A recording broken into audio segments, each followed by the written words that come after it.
So today let's talk about 12 positions of Mars for Aries ascendant and why study of Mars is important because Mars is the Lagnesh. It becomes the Lagnesh for the Aries ascendant. So let's see what will happen when Lagnesh will go in different houses. Let's start with the first house.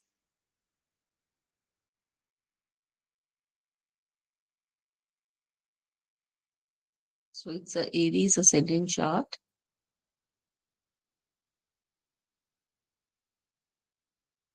So for Aries ascendant, if Mars is placed in the first house, अब Mars first house में है तो अपनी ही राशि का होगा, तो obviously बहुत ही स्ट्रांग होगा। और रोचक योग नाम का एक पंच महापुरुष योग जो हमने पढ़ा था वो बनाएगा। So it's a very strong yoga. एक एक्सीलेंट योग है for someone who wants to become any army officer, body builder, policeman.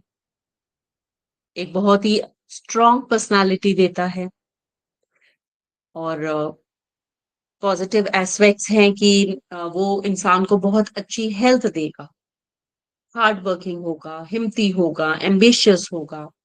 क्योंकि ये फर्स्ट हाउस है, first house is all about the personality and health of the person, तो इसलिए ये बहुत अच्छी प्लेसमेंट है। अब एरीज राशि में वी हैव 3 नक्षत्रस, कृतिका, भरणी,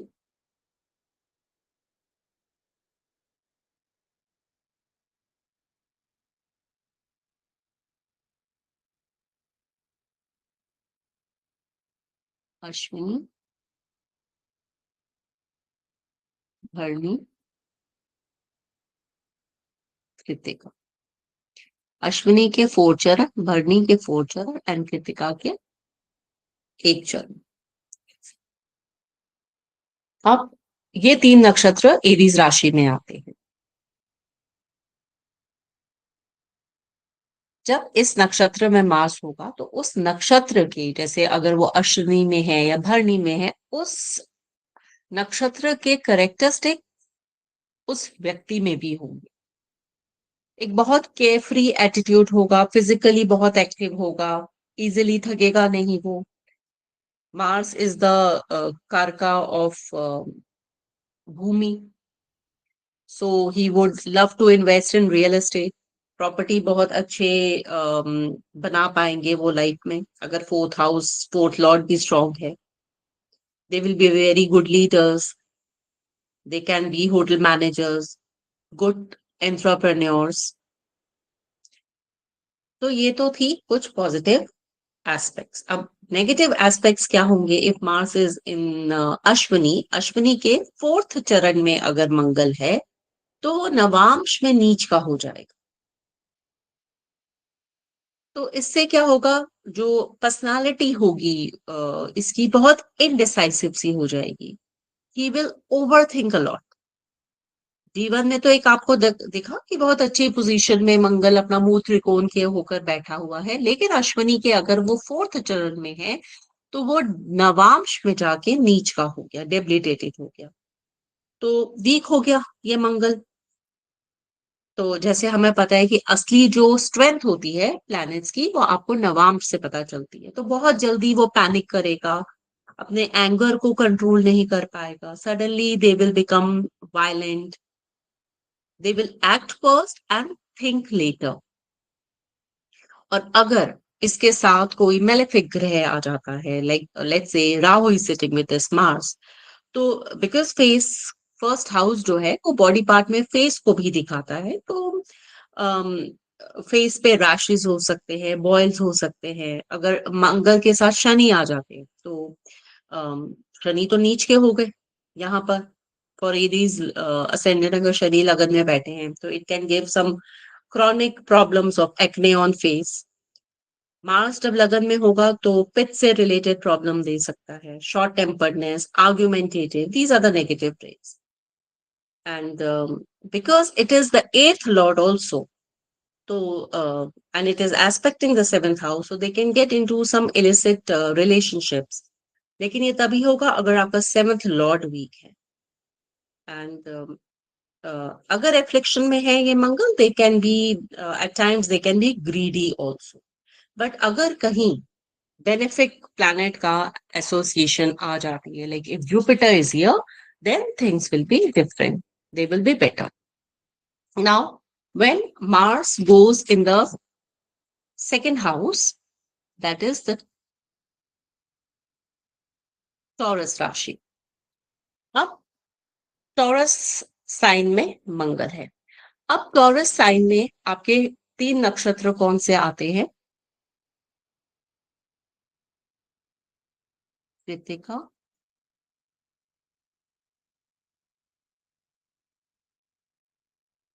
रोहिणी, मृगशीरा. कृतिका के 3 चरण, रोहिणी के 4 एंड मृगशीरा के 2 चरण.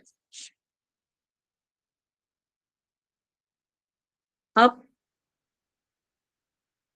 with this placement, when Mars is in the second house in Taurus Rashi, these people are very good hard workers, goal oriented होंगे, बहुत अच्छे एक ऑपरेशनल मैनेजर बन सकते हैं, अच्छा फोकस होगा, which will give them growth in career also. अच्छी ग्रोथ होगी लाइफ में. क्यों ऐसा होगा? Because Taurus is a fixed राशि. They will think, plan and then act.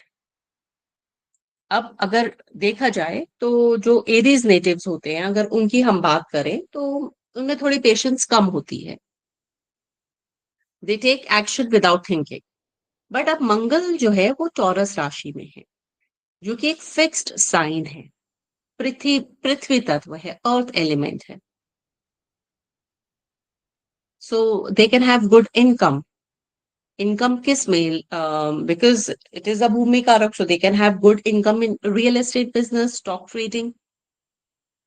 But stock market के लिए हम और भी बहुत सारी कॉम्बिनेशंस देखते हैं. अब यहाँ पर मंगल 8th लॉर्ड भी है, तो इनको एक अच्छा इनहेरिटेंस गेन हो सकता है अपनी फैमिली से. They can inherit some properties from their family. Now let us talk about some negative aspects. अब ये गोल ओरिएंटेड तो हैं और फोकस भी होगा, बीइंग इन टॉरस राशि, बट टॉरस राशि इज अ फिक्स्ड राशि, तो इसलिए वो थोड़े स्टबन भी हो जाएंगे. It is the house of your speech. Mangal ग्रह बैठ गए तो it will make their speech very hard, harsh बनाएंगे, रूड हो सकते हैं, और इसकी वजह से उनको फैमिली में मेरी बदनामी मिल जाए. बचपन में झगड़ालू हो सकते हैं वो. एक ये एक टफ चाइल्डहुड लाइफ को भी दिखाता है. जो मेमोरीज वो कैरी करेंगे, they would not be that good, because it is the eighth lord also. There can be fights in the family. अब यहाँ से Surekha, I'll take up the questions later on. Let me just cover few houses. अब यहाँ से मंगल की दृष्टि 5th house पे भी पड़ रही है, जो कि एजुकेशन का घर है. तो एजुकेशन को लेकर भी बहुत इनडिसाइसिव हो सकते हैं, कौन सी लाइन चूज करें, ये बहुत बड़ा एक क्वेश्चन होगा. But if the 5th Lord Surya is strong, तब ज्यादा प्रॉब्लम नहीं होगी. अब यहाँ पर स्पीच के घर में मंगल एक, जैसे मैंने बोला, बहुत हार्श स्पीच देंगे, so which can be a problem for them, so they need to be careful about this. And because it is sitting in a Taurus Rashi, Taurus is a materialistic Rashi, so they love to have materialistic things in their life. अब इसमें कोई बुराई नहीं है, because we are living in a materialistic world. But sometimes they become over obsessive. तो ये एक negative trait है. And positive इसकी placement क्या है? They will think, plan and act.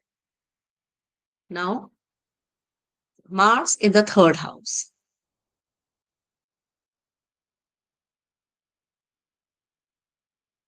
Third house Mars Budh की राशि में. So first let's talk about the nakshatras here.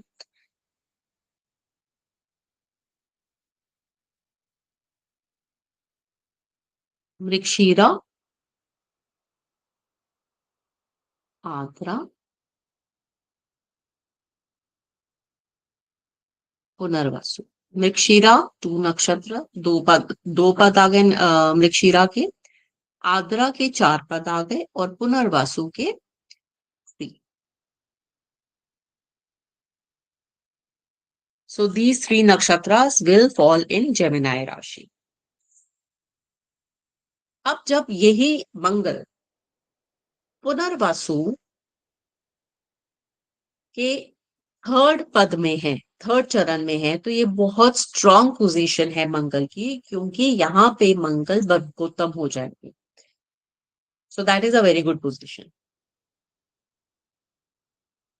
अब now it is the 3rd house. Lagnesh going in the 3rd house and that too Mangal. So person will be very, very active, very fast, adventurous होंगे.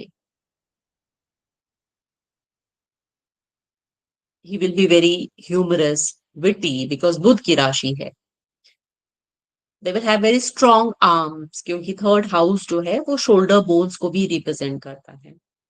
Tennis, badminton, lawn tennis,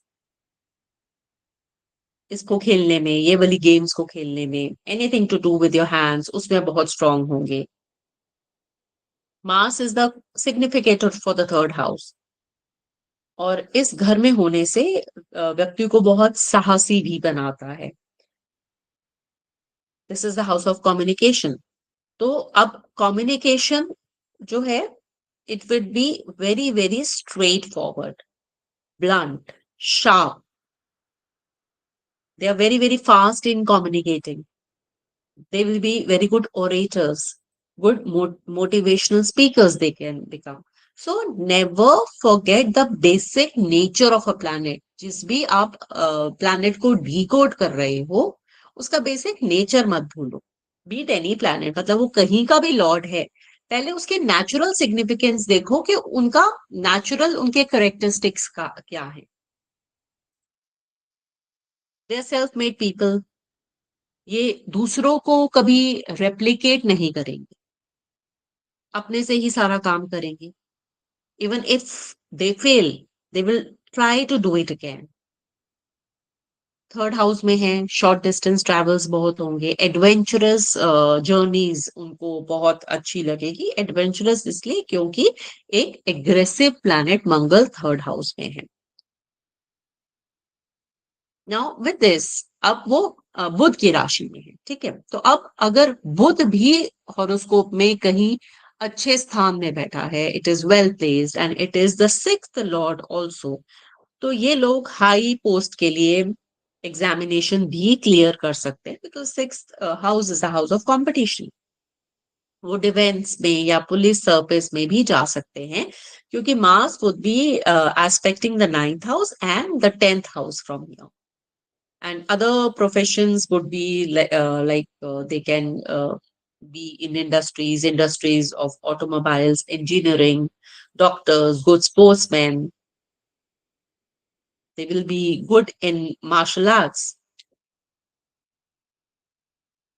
अब कुछ negative इसकी aspect देखते हैं. तो many times I have seen कि ये जो लोग हैं वो अननेसेसरी चीजों में इन्वॉल्व हो जाते हैं, and then they have to go through lot of struggles in order to come out of it.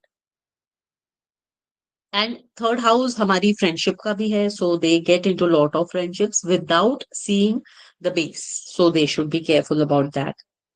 अब मार्स 3rd हाउस में है, 3rd हाउस का कारक है, तो यहाँ पर कारको भावनाशय भी होगा. So 3rd house is the house of siblings. So either they will not have a younger sibling, और अगर है तो maybe they will not get along very well with their younger siblings, या उनकी लाइफ में कुछ प्रॉब्लम हो सकते हैं. और यहाँ पर अगर मंगल मृगशिरा नक्षत्र में है, मृगशिरा के तो ये D9 में स्कॉर्पियो नवांश में जाएंगे, and because of that they will have the hidden motive and action, क्योंकि स्कॉर्पियो राशि किस चीज की एक सीक्रेट राशि है. They can here they can become excellent detectives also. तो अब देखो कि नक्षत्र कैसे प्रिडिक्शंस को चेंज करता है, एंड विद दैट वो किस पद में गए हैं, that also counts. Third house में Mangal, they are very very rash drivers, unnecessary adventurous activities में जाएंगे वो. और अगर कहीं पे भी एफ्लिक्शन है इस मंगल की, और यहां से मंगल सिक्स्थ हाउस को भी देख रहा है, it can lead to accidents. Now let's talk about Mars in the fourth house.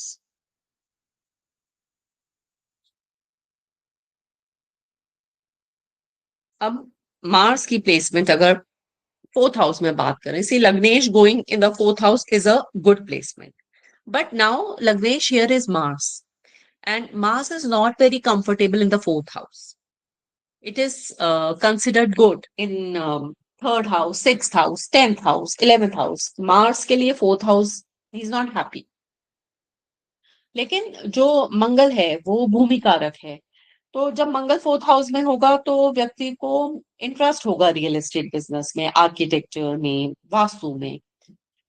पर अब यहाँ पर क्या प्रॉब्लम आ रही है, now this Mars is becoming debilitated in the fourth house. अब यहाँ पर तीन नक्षत्र देखते हैं कौन से हैं. तो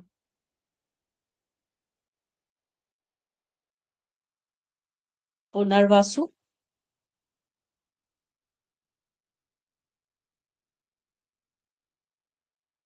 पुष्य, अश्लेषा. पुनर्वासु का वन चरण, पुष्य का 4, अश्लेषा का 4.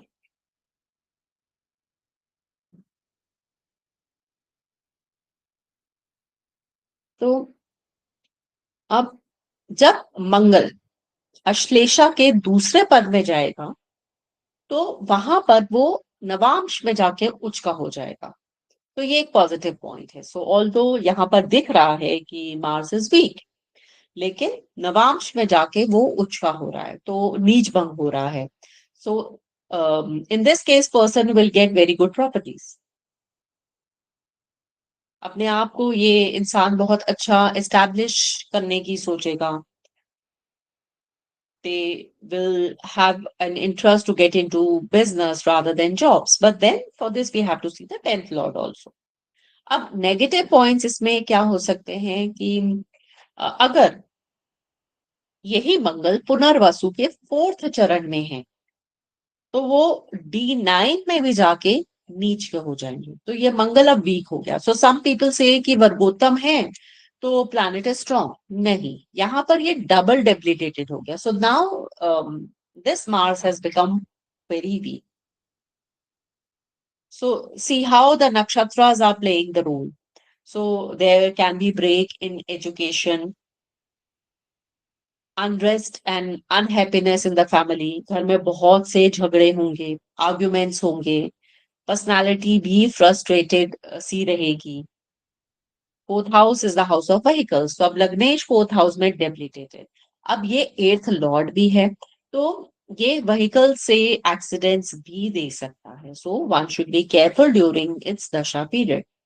दे have to be very careful with this placement. Then it can, नीच का मंगल है, it can give blood impurities, cardiac problems, BP problems. But if anyhow Jupiter is associated with Mars, अगर Jupiter ही यहाँ पर आके फोर्थ हाउस में बैठ जाते हैं, कंजंक्ट हो जाते हैं, तो most of the difficulties would be solve और नीच भंग भी हो जाएगा. तो जुपिटर का एसोसिएशन सेव करेगा. बट अगर जुपिटर का एसोसिएशन नहीं है, this debilitated Mars is aspecting the fourth house also. Fourth aspect is going on the seventh house also. तो वो मैरिज में प्रॉब्लम क्रिएट कर रहा है. मैरिड लाइफ में अननेसेसरी आर्ग्यूमेंट्स हो सकते हैं. सो ओवरऑल एक ये अच्छी प्लेसमेंट नहीं है क्योंकि लग्नेश नीच का हो गया. Now let's talk about the fifth house. Now this is a good placement because लग्नेश going in the fifth house केंद्र त्रिकोण में किया तो एक अच्छी प्लेसमेंट है. Technically it will give very good see. Intelligent होगा व्यक्ति because this is the house of intelligence. But वैसे मंगल जो मैंने बोला थर्ड सिक्स टेंथ इलेवेंथ में ज्यादा अच्छे रिजल्ट देता है बट यहाँ पर भी अच्छे रिजल्ट देगा क्योंकि the fifth house is third from third भवात भवम. So it is going to give good result here. अब यहाँ पर पहले हम देखते हैं which all nakshatras are coming in the fifth house. Leo. अब मघा, पूर्व फाल्गुनी एंड उत्तर फाल्गुनी.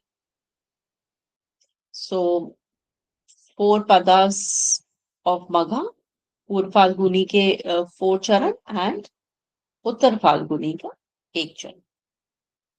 अब यहाँ पर अच्छी है ये सारी प्लेसमेंट अच्छी है नक्षत्र की बिकॉज मार्स के लिए सिर्फ यहाँ पर जो प्रॉब्लम है वो है जब वो मघा के फोर्थ पद में जाएगा क्योंकि वहां पर वो जाके नवांश में नीच का हो जाएगा. तो वहां यहाँ पे थोड़ी आपको प्रॉब्लम दिखेगी, स्ट्रेंथ कम हो जाएगी. Otherwise the placement on in a त्रिकोण this is a good placement. जैसे मैंने बोला he will be very intelligent, good in education, specially any kind of technical education, designing, architect, marketing, sales. Sales में क्यों अच्छा है because it is third from third. तो sales में अच्छा होगा, कम्युनिकेशन बहुत अच्छी होगी. This is the house of speculation. So they can earn from analytic stock market, good for any analytic studies related to engineering background, they can get into that. Spiritual होंगे, although Mangal is not a spiritual planet. लेकिन त्रिकोण में है तो it will make them spiritual. और अगर ऊपर से केतु के नक्षत्र में है तो and they are very good learners. Negative point इसमें यही है कि प्रोजेनी से रिलेटेड कुछ प्रॉब्लम हो सकती है because this is the house of child birth also. And अगर सूर्य और गुरु की प्लेसमेंट अच्छी है फिर इतनी प्रॉब्लम नहीं होगी. लेकिन वहां पर भी अगर कहीं प्रॉब्लम है, Surya is not well placed, Jupiter is not well placed, then there can be problem in the first child. And इन्हें कभी गैम्बलिंग में नहीं जाना चाहिए because this Mars is also the eighth lord. They will lose money. अभी मैंने बोला that it is good for stock market but I say analytic stock market. But gambling में डेफिनेटली इन्हें नहीं जाना चाहिए, they will lose money. And health wise अगर बात करें तो उनको गट में प्रॉब्लम हो सकती है, प्रॉब्लम इन इंटेस्टाइन, स्टमक में बर्निंग हो सकती है because it's a fiery planet. Then Mars in the sixth house. Now first let's see कौन से नक्षत्र हमारे वर्गो राशि में आ रहे हैं. सो इट इज उत्तरा फाल्गुनी,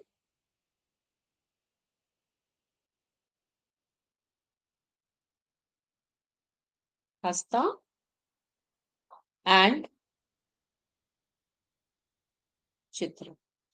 उत्तरा फाल्गुनी के तीन चरण, हस्त के फोर एंड चित्रा के दो चरण. तो ये पोजीशन अच्छी होनी चाहिए. और क्योंकि जितने भी ये नक्षत्र हैं ये फ्रेंडली नक्षत्र हैं क्योंकि सूर्य का नक्षत्र है, मून का नक्षत्र है, मंगल का खुद का ही अपना चित्रा नक्षत्र है तो अच्छी होनी चाहिए. And Mars is always good in the sixth house. पर यहाँ पर मंगल जो है वो बुध की राशि में है और मंगल और बुध की इतनी दोस्ती नहीं है तो थोड़ी नेगेटिव पॉइंट भी हो सकते हैं इस प्लेसमेंट के. पहले अगर हम पॉजिटिव पॉइंट देखते हैं तो they will have a very good competitive spirit, motivation बहुत होती है उनमें, लाइफ में हमेशा आगे बढ़ना चाहते हैं, लेथार्जिक नहीं होंगे। अब यहाँ से जो मंगल है वो 9th हाउस को भी देख रहा है, तो इट विल सपोर्ट द भाग्य ऑल्सो। जब लग्नेश 9th हाउस से संबंध बना रहा है तो it is good. They they have a strong ability also to pay back the loans. But अगर नेगेटिव साइड अगर देखें तो unnecessarily they will get motivated to take loans, और कहीं पे अगर मेलेफिक प्लैनेट का संबंध आ जाता है 6th हाउस में, then that is a problem that will get them into deaths, या कोई मंगल के टाइम पे कोई मेलेफिक प्लैनेट साथ में है दशा में, they can get any kind of disease also, और लोन्स लेंगे उनको रीपे नहीं कर पाएंगे। ये तब जब अगर कोई मेलेफिक का संबंध आ रहा है। और मंगल 6th हाउस में इंसान को बहुत आर्गुमेंटेटिव भी बना देता है। आप इन्हें बातों में नहीं जीत सकते, तो this is a good placement for someone who wants to become a lawyer. And competition के लिए बहुत अच्छा है ये। So like anyone who wants to get into defence, military, police force, so this placement is good. Okay. So before going to further houses, I can take up the questions. फिर उसके बाद हम आगे के जो हाउसेस है वो cover करते हैं।